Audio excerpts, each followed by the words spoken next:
Many workloads were spreading a tarp over a section of the hall. Alright guys, welcome back to some more Umineko When They Cry. It's time for the journey to the Golden Land. At least that's the name of the chapter. So I'm excited. We're having the portrait hung up. I'm excited to see Shannon solving the riddle. Hopefully, maybe.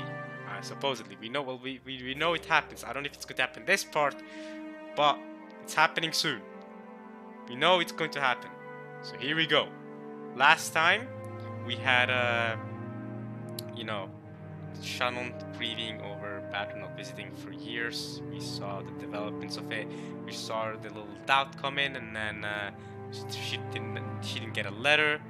And at the very end in 1983, she with Beato, she gave her seed of love to Beato, and Canon was created, who's a boy from the Gospel House, her younger brother.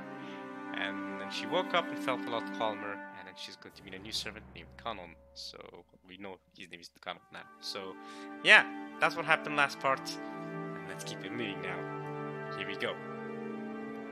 From the way they measured the wall and set up tools, it could be seen that they were preparing to do some sort of construction work.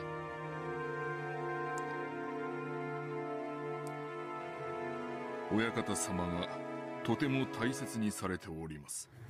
Kuregure mo kizutsukeru koto ga nai you. The president of the construction company nodded his head several times to show that he understood.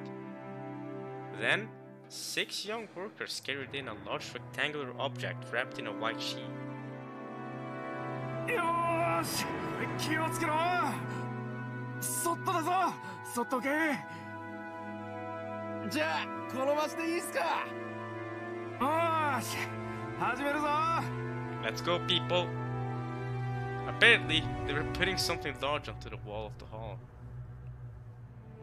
あれをあそこに飾るというのですか。そうご希望だ。 So by this point, Kinzo's alive. この屋敷とて親父殿の玩具に過ぎんよ。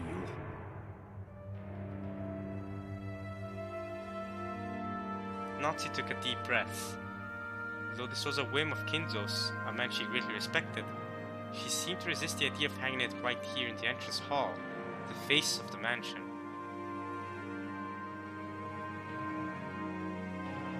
There it is! The iconic portrait! When the white sheet was pulled off, a Western woman wearing a beautiful dress came to view.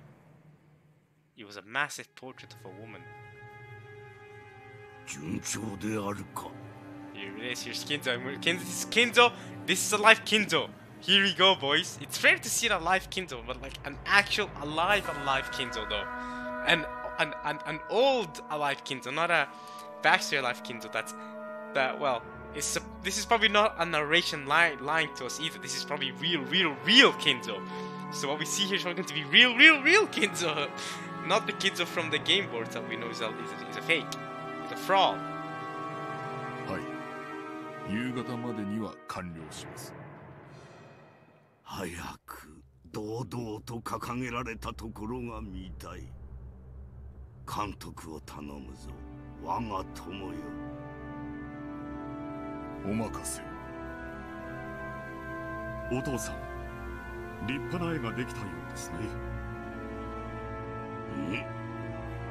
素晴らしい出来栄えだ。Who's the artist? 満足してお父様に黄金を授けられたという恩人の女性ですね。そうだ。ベアトリーチェとの出会いがなければ今の私はなく、後ろ宮家もなく、無論この屋敷もなかったである。彼女の肖像画を最も良い場所に飾るのは当然のことである。So how did the artist do it? Did you like describe how Beato looked like to him, and then he drew her, and then you're like, yes, good, that fits. How did that work? Now that he had said so this bluntly, there would be no contradicting him. Cross and Natsu could only shrug. 親方様、碑文のプレートです。 The epitaph. 内容のご確認をお願いいたします。一言一句間違っていてはならんからな。 Each and every word? Epitaph? Cross and Natsu crooked their heads and followed Kinzo. There it is! The leader of the workers set down a plate wrapped in a sheet. Let's read it once again. It's been a while since we read it, alright? So let's go. Behold the sweet fish river running through my beloved home of old. You who seek the golden land, follow its path downstream in search of the key. As you travel down it, you will see a village. In that village, look for the shore that we speak of. There, the key to the golden land sleeps. You who laid hand upon the key must journey as follows to the golden land. On the first twilight, sacrifice the 6 chosen by the key. On the second twilight, those who remain shall tear apart the 2 who are close. On the third twilight, those who remain shall praise my noble name. On the fourth twilight, gouge the head and kill. On the fifth twilight, gouge the chest and kill. On the sixth twilight, gouge the stomach and kill. On the seventh twilight, gouge the knee and kill. On the eighth twilight, gouge the leg and kill. On the ninth twilight, the witch revives, and none shall be left alive. On the 10th twilight, the journey ends, and you shall reach the home of the gold. The witch shall praise the wise, and bestow 4 treasures. 1 shall be all the golden land's gold. 1 resurrects all the dead people's souls. 1 even revives all the love they possessed. And 1 for the witch to eternally rest. Rest in peace, my beloved witch, Beatrice.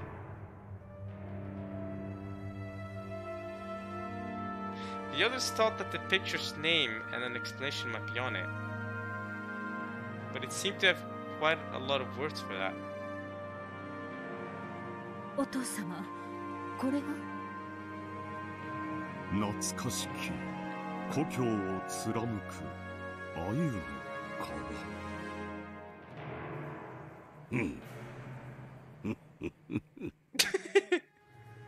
好きに読み、好きに解釈するがよ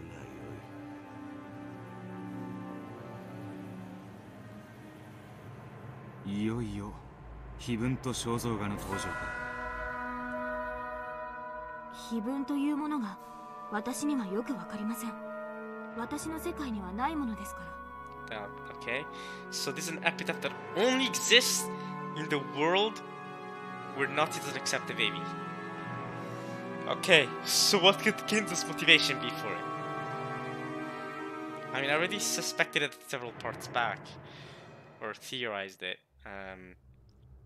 that it could be because Kinzo figured out that Shannon is his daughter that's still alive, and so he put up this epitaph so that she can solve it and become the next head. And he's doing that to atone for his sin of, of her existence. I think that's the theory, and Genji just kind of helped him out with it, probably. だろうな。お前の世界にはお前という明白な跡継ぎがいるからな。Yeah, so in this world it's created by Kinzo to so that the succession does not go to Cross, but it goes to his daughter instead. His mistress's daughter's daughter. しかしこの世界にはいない。それはつまりこの碑文はやはりおじい様が後継者を選ぶために設けたと。At this point it has to be. If it doesn't exist in your world, I can't see any other reason it exists. The theories that they made since all the way back in episode 1 has to be at least somewhat true. おそらくはな。あるいは奇跡を信じたのかもしれない。A difficult riddle made so that no one would be able to solve it. If someone actually could solve it, they would be a miraculous person. And that miracle might shepherd the person the kingdom most desired. つまりこの碑文はやはり誰もが想像するように魔女ベアトリーチェを復活させる儀式を記したものなのですか？普通に考えればこれはそう読み取れるでしょう。13人の生贄を捧げれば魔女がよみがえると読み取れる謎の儀式。しかし本当の儀式はそれではない。奇跡的に解ける誰かを待つ。そちらこそが本当の儀式。しかし運命とは皮肉なもの。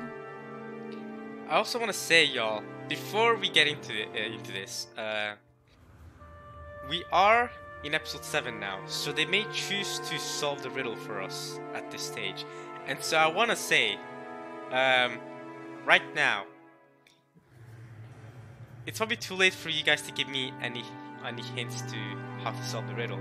But I want to say, have I managed to solve the riddle? No. No, no, no. Absolutely not. I don't think I've even managed to step a foot in front to be able to solve this friggin' riddle. And you might tell me, I mean, you just didn't try. Oh, I tried. Oh, I tried. But this riddle is friggin' it's boggled me. It's absolutely discombobulated me. Okay, yes, that's what I'm choosing to use right now. Discombobulated me. Okay, I did not know what to do, man. So the best TV I could get to is Kingdom's Beloved Home of Old is in London.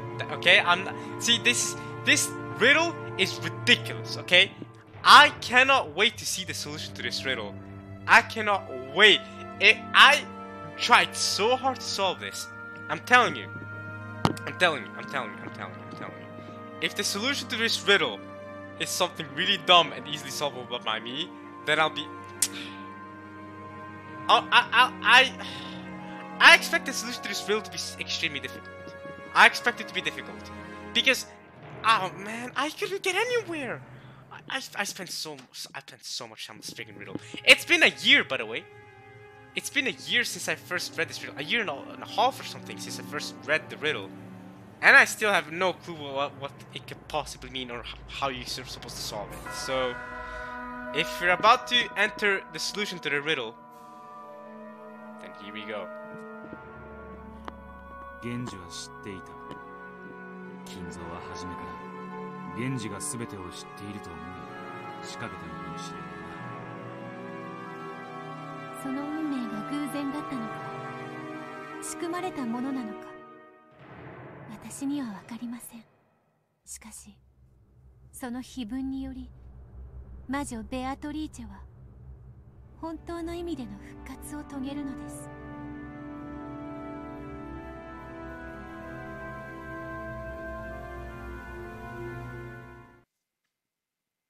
第8章黄金鏡への旅立ち。 Alright, Act 8. We're closing in on the last act here. We have Act 8 and then Act 9, then we're done with this book. That's probably the end of the episode as well, actually, now that I think about it. I hope it gets stopping point, I think.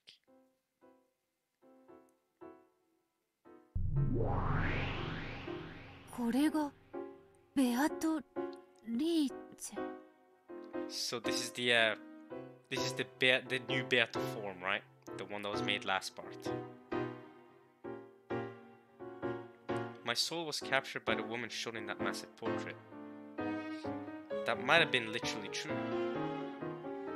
Or, rather than captured, perhaps it would be better to say that my soul had returned to a more fitting place, the place it belonged.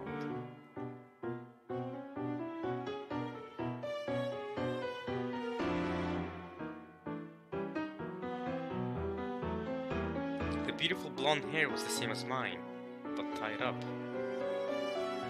The dress she wore was a deep black, making that golden hair stand out all the more. This is the witch, Beatrice, my true form.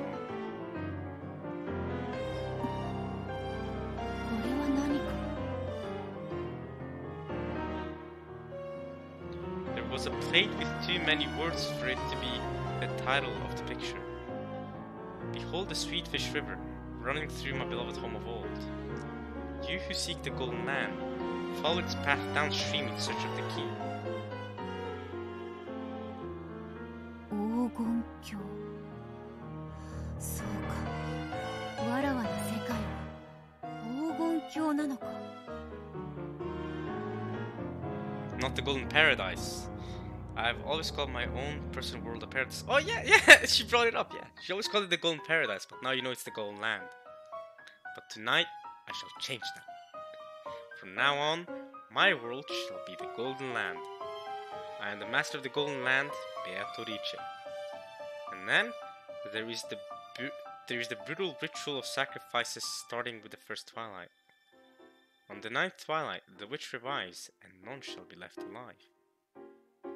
わらわはこの儀式を執り行えば真の復活を得るというのか。 I guess you did. Then, on the 10th twilight, the journey ends, and I shall reach the home of the gold. The witch shall praise the wise and bestow 4 treasures. I already read the riddle a second ago, now we're reading it again. This is all my fault. One shall be all of the golden land's gold. Kinzo received a massive amount of gold from Beatrice, and rumor has it that it still lies hidden somewhere. Is this, as the family members and servants are all whispering, a code showing the location of Kinzo's hidden gold?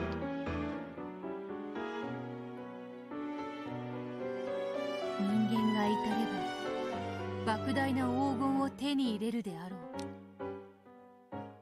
う。しかしわらわが至れば自らの復活を得る。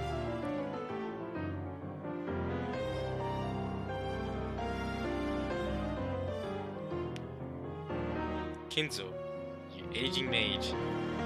Just when I was mocking the shortness of the time left to you, you start a game like this. Oh, so this is the Beato that was with Kinzo, okay. How intriguing. I shall solve this riddle of yours. I shall revive as the real Beatrice. And then, I shall use my great magical power to control object and man, day and night, in all rock and human.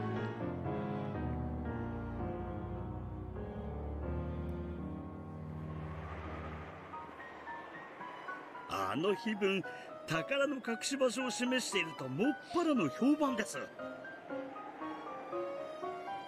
噂では親方様は10トンもの黄金をお隠しになられたとか。ベアトリーチェに授けられたとかなんとか。僕も噂を聞いたことはあるよ。10トンの黄金なんてすごいですね。想像もつかないです。そんなにあったら何に使えばいいやら。一度手に取ってみたいですね。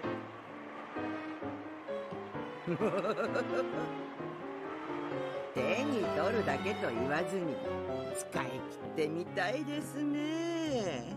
What would you even spend that money on, bruh? That's $200 million.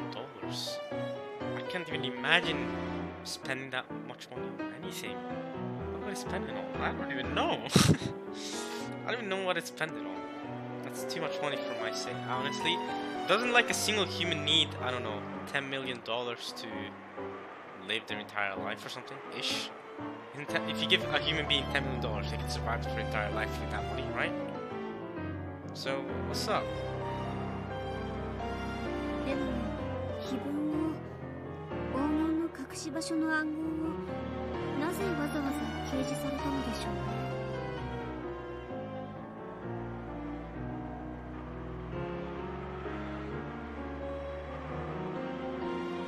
決まってるよ。解けるもんかっていう闇に決まってる。親方様からの挑戦ではないでしょうか。これが解ける知恵者はおらんかという。親方様はどうやらクラウス様に素直に当主の座を明け渡されるつもりはないと様子。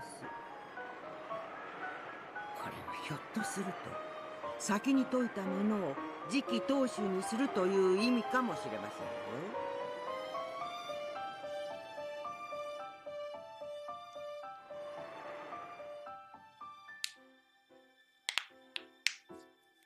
源氏さん、これは何？ And freaking Kumasawa knows about the whole Beato stuff. She knows about Yasuda, and she's seeing all this. So Kumasawa is a bit sus. Kumasawa, a bit sus from you. これまさかお父様の例のベアトリーチェの肖像画なの？はい、ベアトリーチェ様でございます。なんやこら、けったいな詩みたいなもんが書いてあるね。何よこれ。まるで海賊か何かの宝の隠し場所の暗号文みたいじゃない。源氏さん、これはどういう意味なの？ご自由に読み、ご自由に解釈されるようにと親方様は仰せます。謎はこの碑文を目にできるものすべてに公平にと。今謎って言ったわよね。謎ってのは解けるものという意味だわ。やっぱりそうなのよ。お父様は兄さんに当主を継がせるつもりなんてないんだわ。つまりこの謎を解けたやつが次期当主っちゅうことか。He said to interpret it as you wish.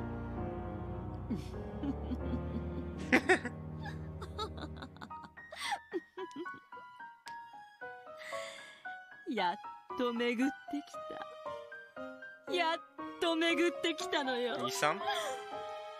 私が当主になれる本当のチャンスが。Go on, Eva.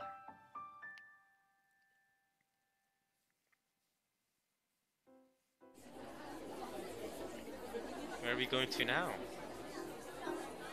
切り絵はどう考える？その碑文が黄金の隠し場所を示している可能性は非常に高いわね。姉貴はこの碑文を解けたやつが次期当主に選ばれるんじゃないかと見てるらしい。その線もあり得るわね。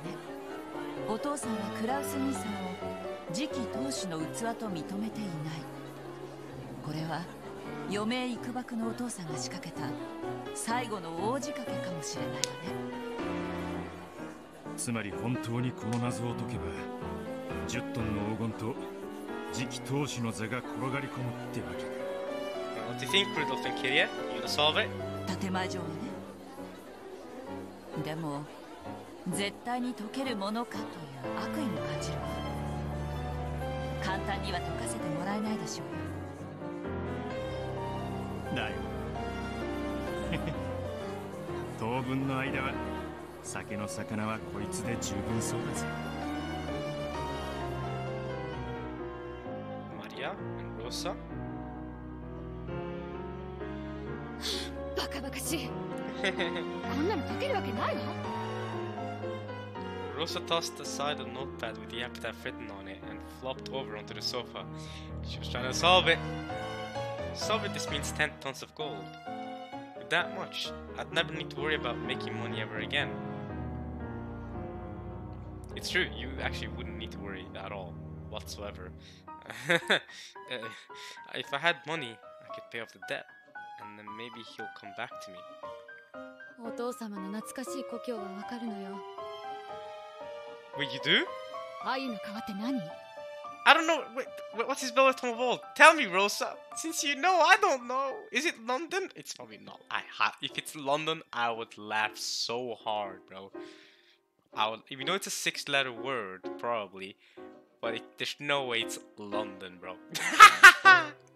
I also said Sicily, but we don't even know if Beatrice Frost from Sicily, and that's just a random freaking guess. I'm guessing it's somewhere in the west. Where could it be? Where could it be? Is France a 6-letter word? France is actually a 6-letter word. That's crazy. But is it?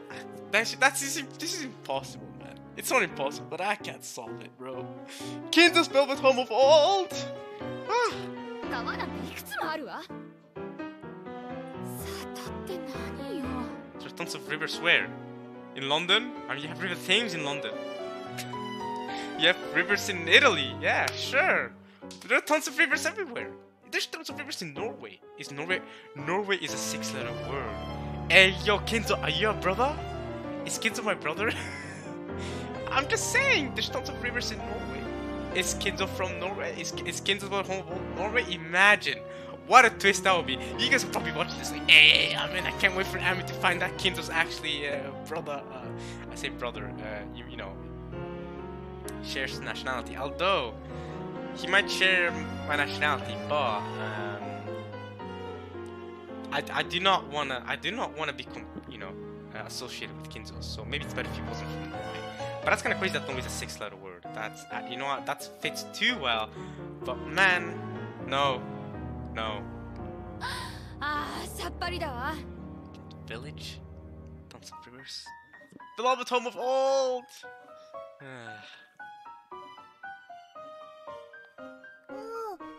Because Rosa said also he'll come back to me again. So she still hasn't fully given up on her boyfriend, I guess, coming back because they didn't get married. But yeah, well, Rosa does actually eventually end up solving the epitaph. At least in episode 3 she did, along with Eva. And I just want to say, Rosa's smart. She solved the epitaph. You know, even though she was second place, she was right after Eva. It was close. Once the family members got around to solving together, it seems like they could do it. But since they're all separate like this, they can't wrap their brains together, so they can't think together, so they can't solve it together. But it's individually it's harder. But when they go together, it didn't take them that long to solve it. Maria looked concerned. Kids are really good at puzzles, so maybe you could have Maria solve it for you. And Maria at this point would be 7 years old, so maybe 7-year-old Maria.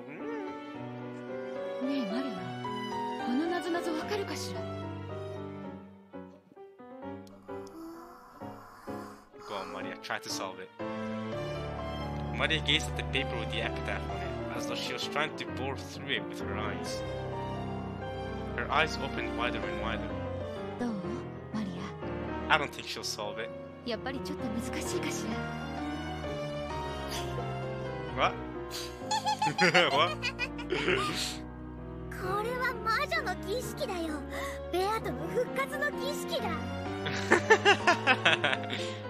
どうしたのこれ？ねえママ、どうしたのこれ？ベアトに聞いてみよう、聞いてみよう。きっとこの儀式でベアトは本当の力を取り戻すよ。So by this point, Maria already knows who Beato is and already had that meeting. So Elder Beato was already born by this point, which makes sense because Elder Beato should be born before Chick Beato was, and Chick Beato was born last year. So. もう半魔法の毒素なんかに悩まされずに、みんなの前に姿を現して魔法の奇跡を見せてくれるんだよ。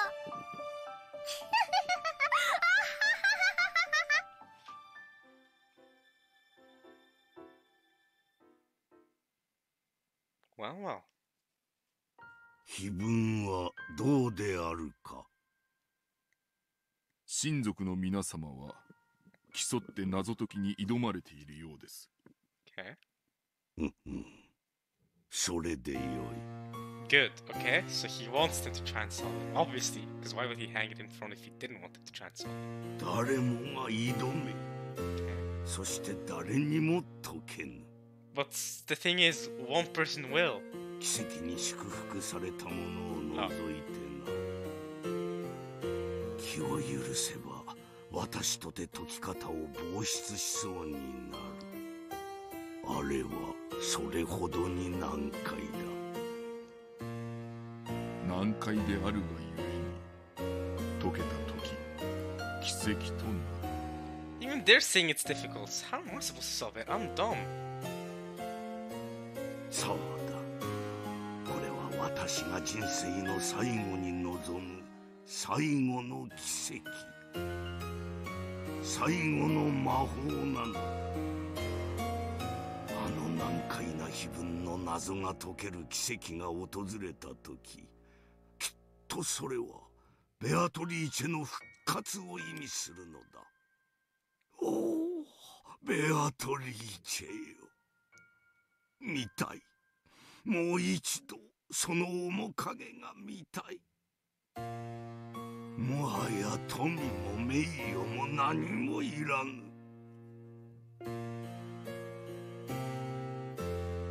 そなたに最後に一目会うことができたなら。Kinzo understood that he was facing his last years and considered this his final magic. After losing Beatrice across 2 generations, he was betting everything that she had given him in the hope of being reunited with her.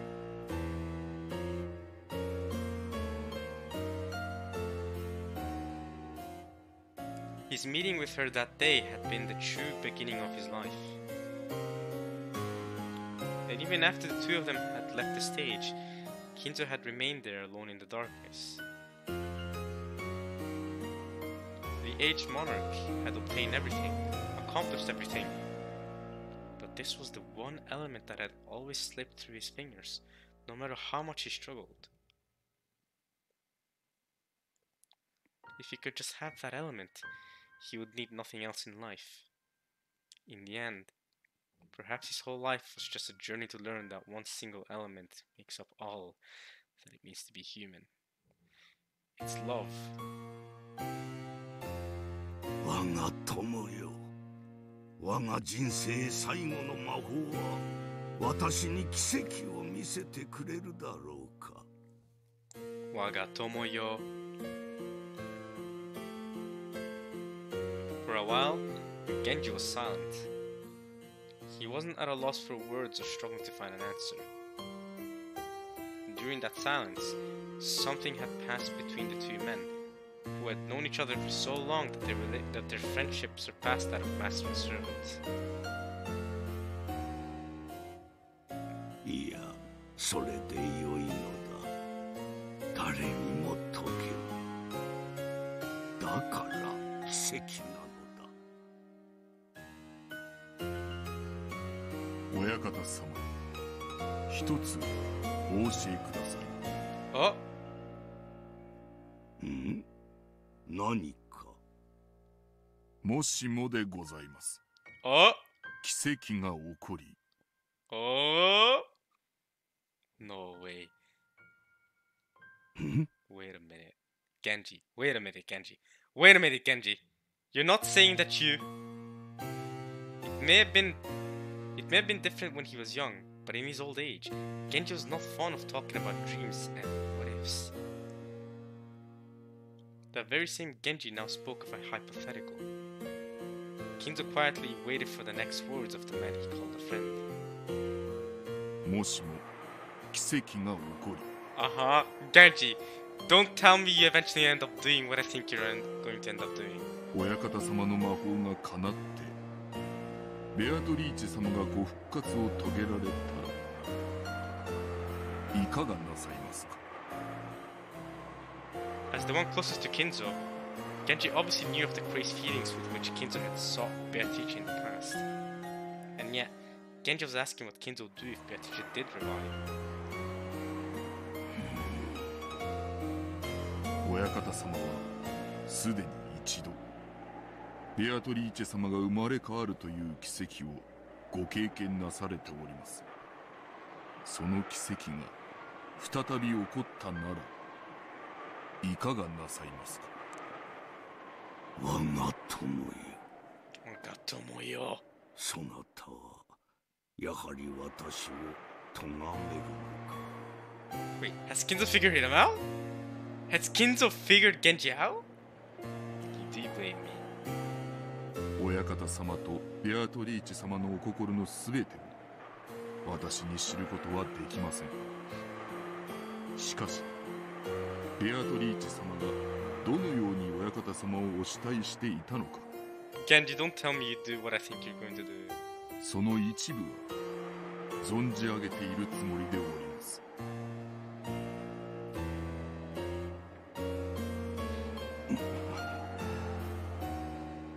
悔やんでおる。お前は信じぬだろうが、私は老いてから全てを後悔したのだ。Okay, I believe that. You regret everything. もし奇跡が起こり、 Okay. ベアトリーチェがよみがえってくれたなら、 Okay. Words of truth. 無論私との日々や過去のことなど何も覚えてなくて構わん。いや、ベアトリーチェでさえあったならそれが誰でも構わぬ。私はただ謝りたいのだ。 Okay. That's it. I think I know what Genji's about to do then. Genji's about to help Shannon solve the riddle. That's gotta be it. Genji obviously knows the truth. Genji obviously knows what's going on. He hears these words coming from Kinzo. He hears that Kinzo wants to atone for his sins, wants to apologize to Beato. So Genji goes, okay, it's time. He helps Shannon solve the riddle. That's gotta be it. That's why Shannon solved the riddle so quickly compared to everyone else. Or maybe Genji doesn't, I don't know about help solve, but at least he gives her tips and stuff, gives her extra tips, and then she solves it. But does Kinzo get the chance to apologize? Does Kinzo really get to talk to Shannon? Oh, that, if a scene like that happens, that would break my heart, I think. But even more so, I want to talk about something. Well, not even more so, but I want to talk about something. Look in the background. There's the portrait there is like, it's dark and it's trees and it's gloomy. It's like a tree. There's a lot of trees there and it's a pathway. We know that this portrait is eventually Beatrice. So even the portrait in Kinzo's study here is supposedly Beatrice eventually, right? But currently it's not. So the portrait down in the entrance hall is of Beatrice, but the one in Kinzo's study still has not been switched out for Beatrice yet. Why and how long will it take until this portrait is also switched for Beatrice? And why is it currently a pathway, a gloomy pathway, a dark pathway with a bunch of trees? What do you guys think that symbolizes? What do you guys think the point of this portrait is? Why do you think that's there? If you notice, that's just something I just noticed. I wonder what that's supposed to be. Maybe it's supposed to symbolize how Kinzo walked a dark path in life and has sinned. Could be a very, off on the surface explanation, but there could be something deeper to it. Who knows? A dark path that Kinzo's led, and he wants to apologize. それは本心でございますか。そうだ、我が友よ。悔いている。若き日の過ちを深く悔いている。お前も老いたならわかるである。若き日の過ちは若き日には何の咎も感じはせん。しかしそれは深い棘のように次第に生み、私を苛むのだ。この後ろ宮金蔵、今さら死に様などこだわりはせん。 And I feel like most people would say you deserve those storms torturing you. I feel like after everything you did. しかしこの棘だけは、この後悔だけは、セイレアトリーチェに全てを返す。 Do you get to do that? Do you get the chance to do that though? そして罪の許しを請う。 Did Kinzo ever get the chance to do that? それだけが私の最後の願いなのだ。 Do you ever achieve that wish? Does Shannon solve the epitaph in time so that you get to apologize to her? Does that happen?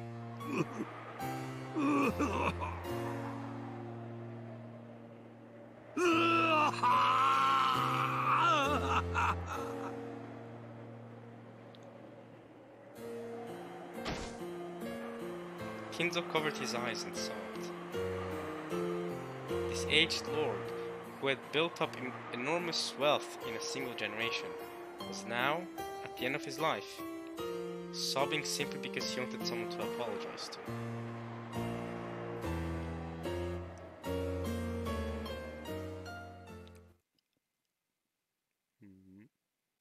碑文はおじい様が跡継ぎを選ぶために課した試験なのでは？俺も最初はそう考えていたが、少し事情が違うかもしれねこの時点では私も試験だと思っていました。これは後ろ宮金蔵の気まぐれなる跡継ぎ選びのゲームだと。違うのですか？この碑文は後ろ宮金蔵と堂上源氏の二人にしかわからぬある意味を持っていたのです。だからこれは運命なんかじゃない、必然だったのです。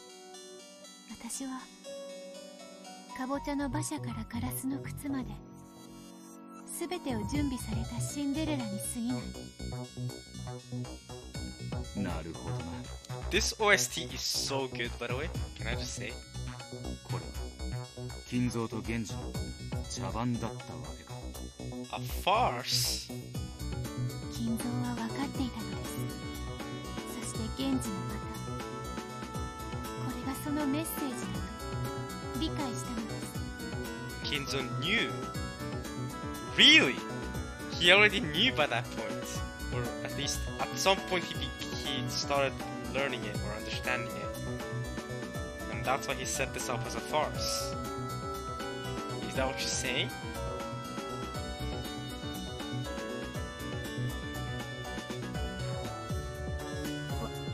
私には意味がさっぱりわかりません。おじい様は何を分かっていたのです？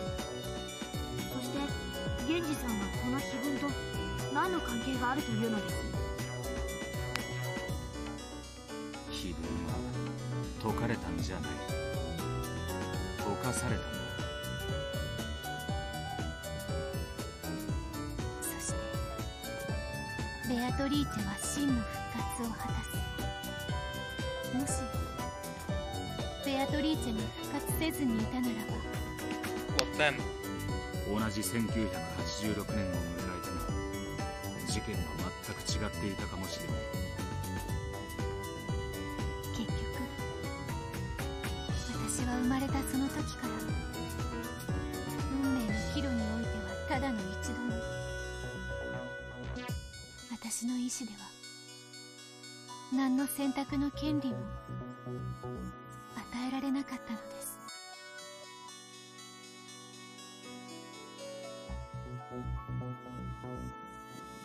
ああ、我こそは我にして我らなり。なれど我ら運命に抗えたる試しはただの一度もなし。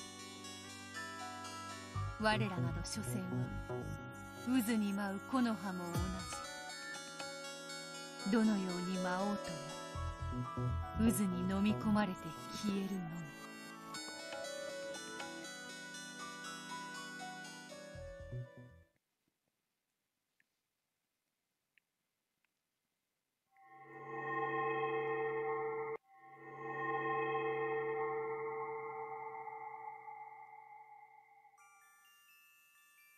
瞬間移動が得意なのはガープだね。序列第33位の大悪魔だよ。 So by this point, Garp's name has already been decided? そんなのがお友達なんて、やっぱりベアとはすごいね。なるほどな。大悪魔のガープか。よし、我が友よ。そなたはこれよりガープだ。This is when she said decided it. Okay. She went along with what Buddy was saying. ガープと名乗るがよい。She's like, やれやれ。 Garp's like, oh man, that took you some time. Took you so many years before you decided my name. やっと私に名前がついたのね。ずっと名なしだったから嬉しいわ。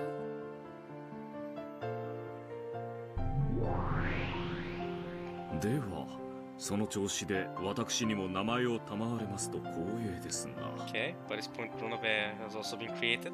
いつまでも家具頭だけでは味気がないというものです。マリア、こやつにも名付けを頼む。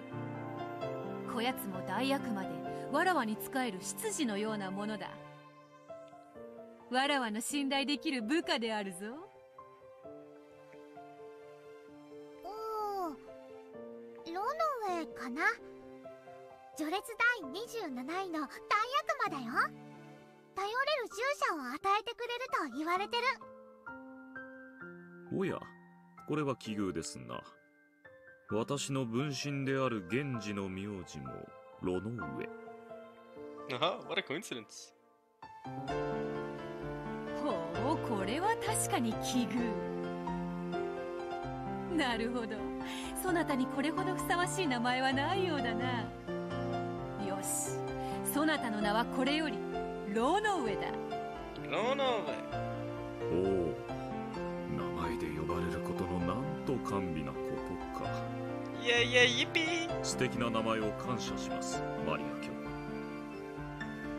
形がよりしろとなるように、名前もまた強力なよりしろなの。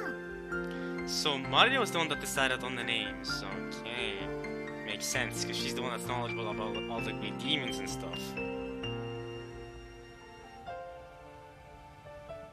異界の未知の存在は名前を与えるだけでもその魔力を大きく増すんだよ。だから名前は大事なの。そうね、本当に名前は大事で素敵ねえリア。これからは私のことはガープって呼んでね。ガープ、良い名ですね。心得。それから私の大切な名前を勝手に略さないように。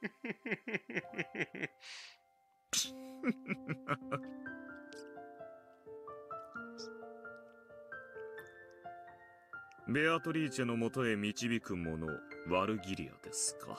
It makes sense that Virgilia and Gup are on bad terms, considering Virgilia is the one that taught her how to stop getting pranked from Gup, because Gup was the one that was doing the pranks, right? And she learned how to stop to prevent that from Virgilia or Kurosawa. So it makes sense that they're on bad terms, because you know they kind of went against each other there. それも実にいい名前。お嬢様の師匠にふさわしいですな。とても気に入っていますよ。Man, for the longest time I thought Virgilia was the original Beato, right? Because that's what her name was. Her name was Predecessor Beato. So for the longest time I generally thought that. I feel like that Virgilia is one that can easily throw people off, right? Because she's introduced as Predecessor Beato, the one who held the name Beatrice before Beatrice did, and then gave the name to Beatrice. It's so easy to be thrown off and start realizing, oh yeah, okay, so the original Beato was actually Virgilia. And so for the longest time, I thought that, oh yeah, Virgilia is the actual, you know, Kinzo's hidden mistress. That's what I thought. It wasn't Beato, but Virgilia.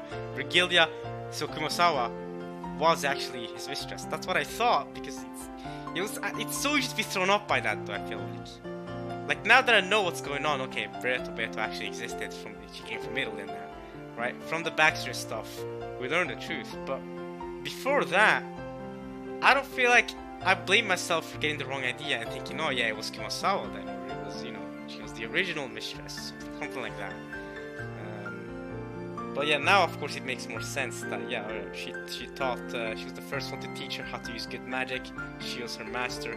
I get that now, but I mean that's hard to see right off the bat, in my opinion. But okay. 名前は命ですね。マリア、そなたのおかげでわらわの友人たちは名前を得た。心より感謝するぞ。じゃあ今度はベアトの番。マリアのお友達のウサギさんたちにもまた絵を描いてあげて。Oh, here we go. We're gonna get the Chester sisters' birth. サク太郎みたいに。よかろうぞ。This is after Sakutaro was born, okay. その魔導書を貸すがよい。Grimoire, okay, yeah, okay. ウリュウ、ベアとは絵がとっても上手だからとっても楽しみ。どんな絵になるの？どんな絵になるの？うさぎさんたち楽し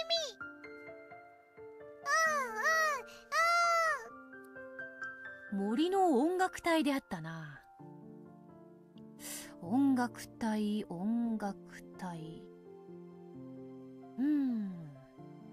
よしよし、こんな感じではどうか。All of a sudden, Maria was no longer a little girl who did nothing but follow her mother around, laughing or crying. Though she is still young, she already has a powerful self-image, and possesses enough knowledge of the magical world to surprise even me. Together, we call ourselves Mariage Sorcière, and made each other's magical worlds deeper and richer. 名前も立派なよりしろであるか。味わい深い話であるな。よりしろとして姿はとても大事だけど、名前も負けないくらい大事なの。道理であるな。名も知らぬ者よりも名を知る者の方が強く印象に残るものだ。姿や名前だけじゃないよ。もっともっと深く知ることによって、それはとても強く存在することができるの。だからいろいろなことを考えてあげる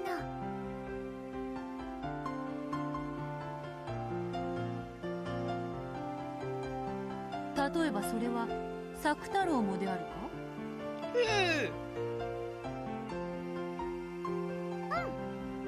作太郎は名前と姿だけじゃないよ。他にもいろいろあるの。ライオンの子であったな。作太郎は草食ライオンだからお肉は食べないの。 No meat. でも他のみんなからは肉食だと思われて怖がられてるの。でも作太郎も怖がりだからお互いに怖がってるの。作太郎はビビリなの。Oh, Sakutaro. ウリュウ、僕はお肉は食べないよ。怖くないライオンだよ。あ、肉食スズメだ。バサバサバサ。ウリュウ、スズメ怖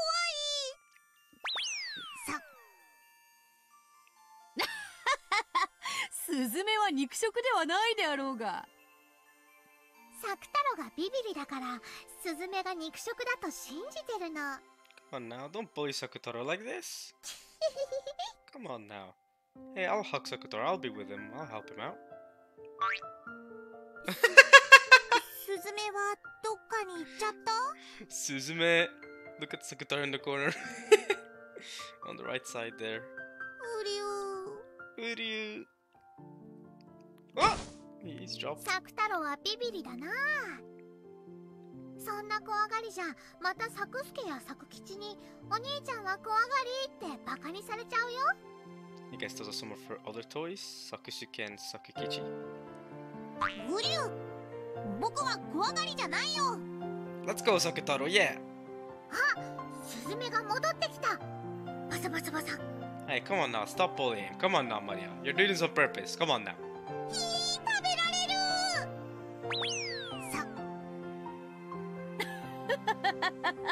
さ作太郎は実に面白い。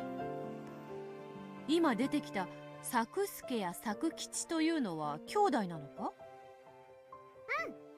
うん、お家で待ってる作太郎の弟たちなの。 Little brothers, huh? 作助は作太郎よりしっかりしてて、作吉はとっても器用で何でもできるの。でもみんなとっても仲良しなんだよ。みんなマリアのベッドの上で仲良くしてるの。そなたのベッドの上はライオンだらけであるな。うん、だからマリアはベッドをライオンランドって呼んでるよ。Lion Land! ライオン以外にもいっぱい動物がいるけどね。ライオンランドですか。それは楽しそうですな。マリアの仲間たちは互いが互いと交流し合うことでさらにその存在を強め合っている。見事な世界だわ。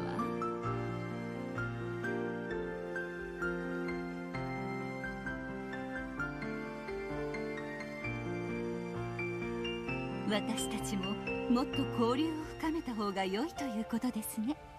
絆を深め合うことで私たちの存在も魔力ももっともっと強くなる。わらわたちももっともっと世界を広げようぞ。聞く限りマリアの世界は作太郎やウサギたちだけでなく他にもまだまだいると見える。わらわたちも負けてはおれぬぞ。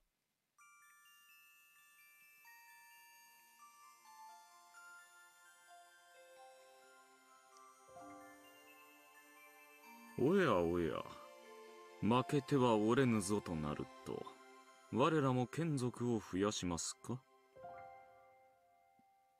黄金の蝶だけではどうにも面白みがない。あやつらは喋らぬからな。喋り、騒ぎ、内輪で喧嘩をするくらいに賑やかな眷属が欲しいぞ。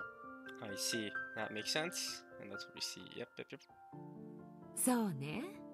私たちも賑やかな方がいいに決まってる。So why do those minions just end up looking like the servants that used to work with you? Just decided that they have the same forms of the servants that used to work with you. The older servants and the younger servants. 私たちはマリアージュ・ソルシエールで世界の広げ方と眷属の増やし方を学びました。今やどのような眷属を増やすもあなたの想像力次第。お嬢様、あれなどいかがです？先日ゴールドスミスの倉庫整理の折に見つけたあの物騒な道具の数々をより代にされては。Dark tools in Goldsmith's storehouse? おお、良いではないか。あのような物騒なよりしろより権限した眷属こそわらわにはふさわしいぞ。我らはどんどん増えるな。にぎやかになるな。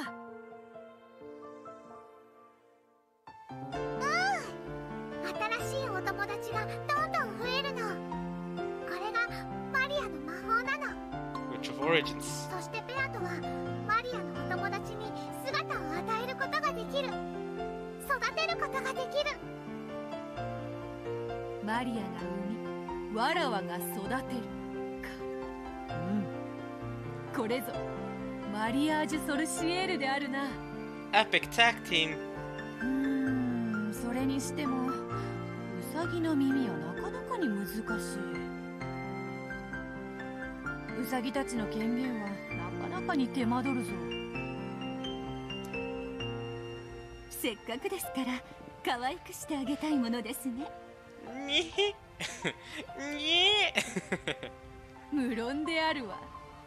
それこそわらわの腕の見せ所であるぞ。Create a creature, give it a name, give it a form. Doing that is no different from giving birth to a new life. When a human gives birth to a child, they give it a form, give it a name to identify it by, and deepen its character by originating in the world. I mean, that's one way to say it, sure. I don't know about give it form though. I mean, the form of the baby is, you can't really choose it, right? That's just genetics though, right? The baby will more or less look like you and your partner-ish. But the form, you can't really, you know what I mean? Can't do much about that. But you know. But yeah. Alright,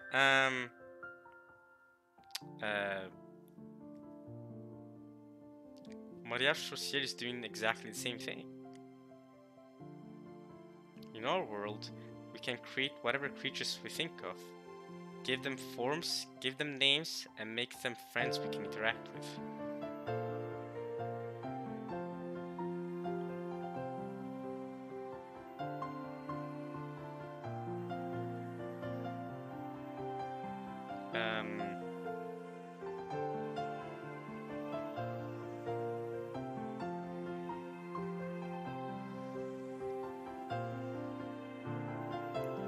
were engrossed with our game in this world called Mariage Sorcier. At least, Maria was engrossed. She would badger me to play this game every time she came. And, of course, I was too. However, when Maria started happily drawing something and I just sat there for a while, I must admit that there were times when I sighed and looked up at the sky, making sure she did not notice. Oh. Damn. It's fun to increase the number of her minions. Okay. Alright, I see how it is. I see how it is, I see how it is, Beato. They make things lively, so I do not tire of it. I may have tired of my minions alone, but when I can interact with Maria's minions as well, that does not happen. It takes two people to create a universe. I now have that second person, so I am satisfied.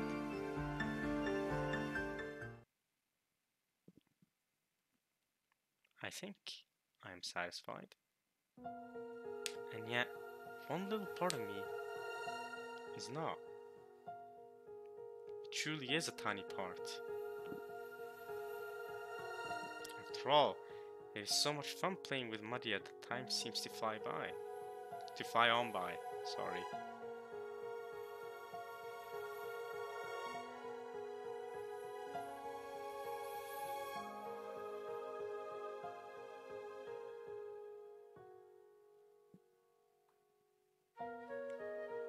But even so, when I look up at the sky, during those short moments, I feel an empty feeling I cannot describe. I know, my universe is not complete. My apologies to Maria, but she's not the second person I seek to create a universe with. No matter how much I nurture my world with her, the roots of love in my heart leave gaps.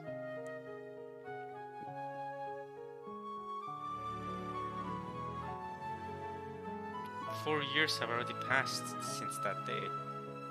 He left saying he would come for me riding a white horse, and I was the only one without a letter. And he even said that he would likely never return to Rokkenjima.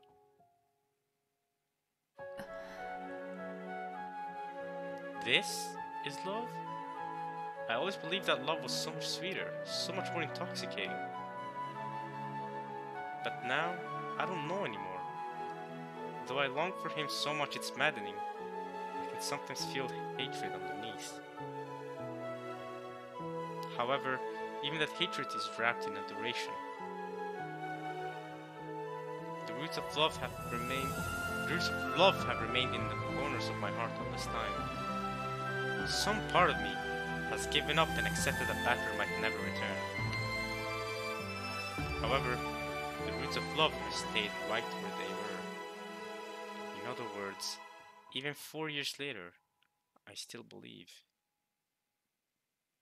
He will come back someday. The flower of my love has curled up as if to resist the winter cold, and it even appears to have withered.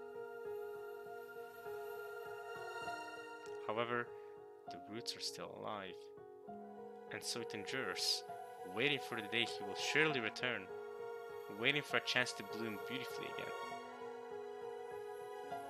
I am grateful to Maria. Mariage Sorcier has eased the burden on my heart so much. If he had not met like this, I may have withered away along with those roots.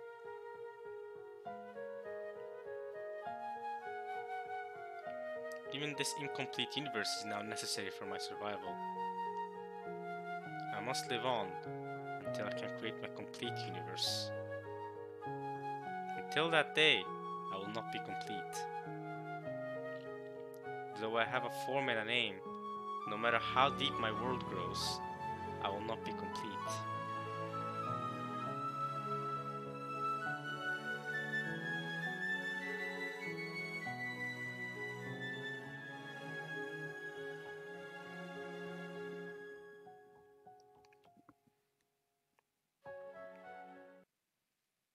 わらわは満たないのだ。ベアと I accidentally muttered what I had been thinking. Maria stopped talking to Sakutaro. I regretted that my slip of the tongue had ruined this fun time, but I'd already remained silent for a little too long to smooth it over. I laughed, but it probably sounded hollow. Maria, not knowing why my face had suddenly changed like this, looked taken aback.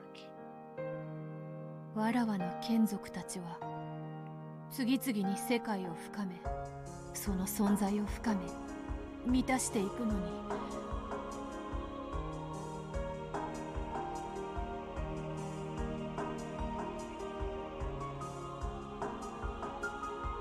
わらわだけがいつまでも見たの。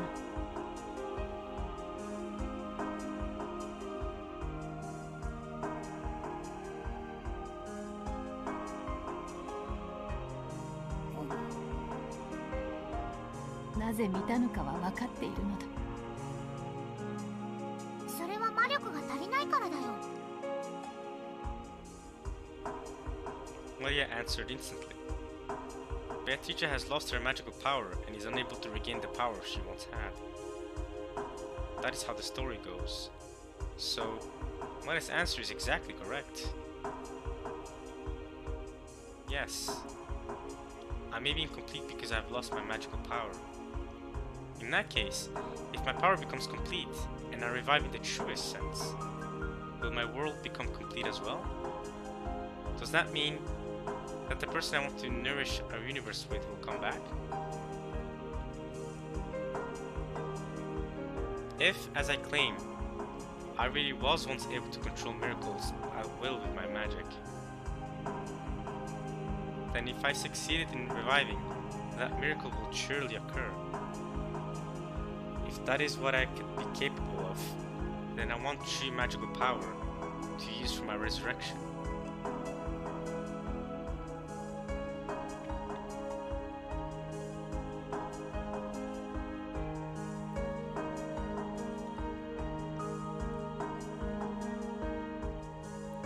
Soだな。魔力が足りないからであるな。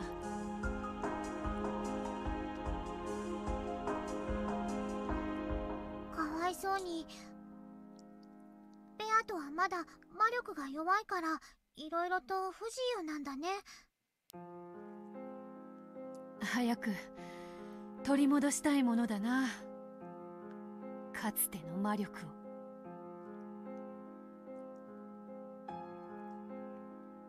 やっぱりあれをやらなくちゃいけないんだよ。あれとは何か？復活の儀式、肖像画の碑文の儀式だよ。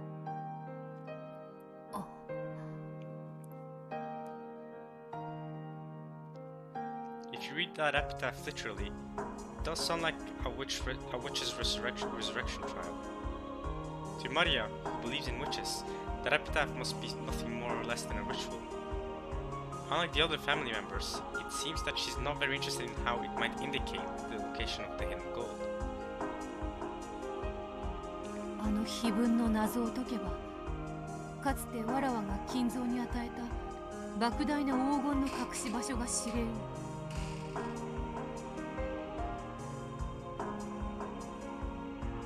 ベアトが魔法で生み出した黄金だよね。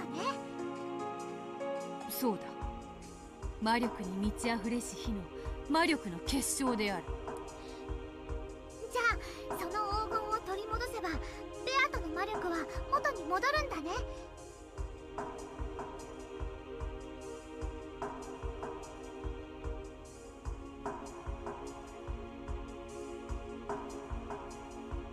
そうなるかもしれぬな。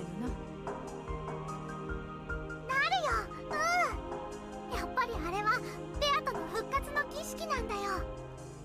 マリアも手伝うから一緒に解こう。そしたらベアトは復活するよ。そして早くマリアをベアトの黄金鏡に連れて行って。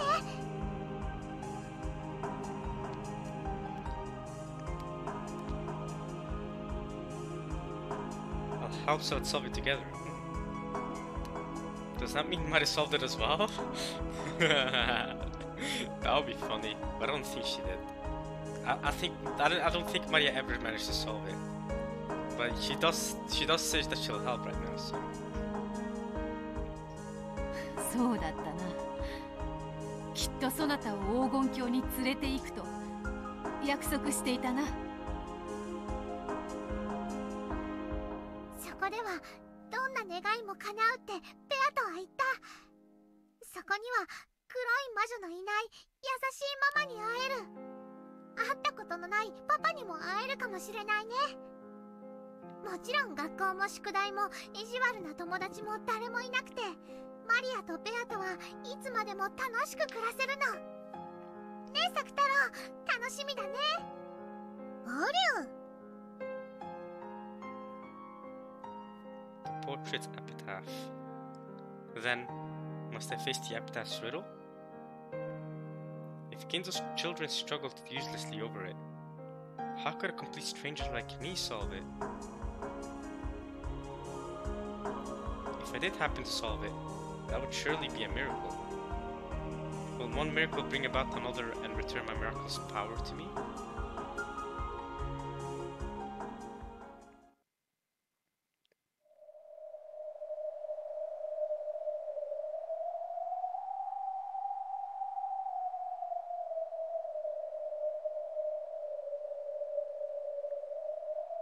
Behold the sweet fish river running through my beloved home of old. You who seek the golden land, follow its path downstream in search of the key. And I think that's a good place to end it, y'all. Next time we continue trying to solve the riddle, and we'll see how it goes. I hope you guys enjoy watching this part of Umineko when they cry, at least as much as I enjoyed reading it. And next time, it seems like Beato's giving it a shot. She's gonna give the riddle a shot. Let's see if she succeeds or not. Let's see how it goes. So, yeah, I'll see you guys next time for some more Umineko. Alright, y'all. Peace.